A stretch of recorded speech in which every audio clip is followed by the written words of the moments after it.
mimi leo nimekuja kukumbusheni, na ziara kama hizi zitakuja tu nyingi. Kwanza hawa ambao leo hawajaja hawa mpaka muda huu, hebu wapeni barua wajieleze kwa nini.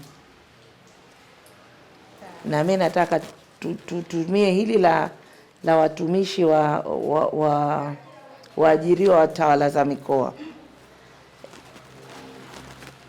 Ijumaa hii kuna watu 10 kati ya 20 na mwaulize mlikuwa wapi.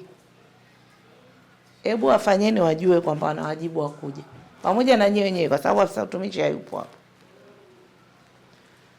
Sasa akija katibu tawala, mwambie mkuu wa mkoa alipita leo na kakagua madaftari yetu na yote hayako sawa. La watumishi wa sekta nyingine, hawa ndo wanakuwa na sababu Ijumaa, na hii mnatakiwa nyinyi mwafuatilie, kwa sababu ni kweli kila pahala wanasema Ijumaa na ripoti kwenye idara zao, lakini wanaweza wasiwepo huko wala wasiwepo hapa.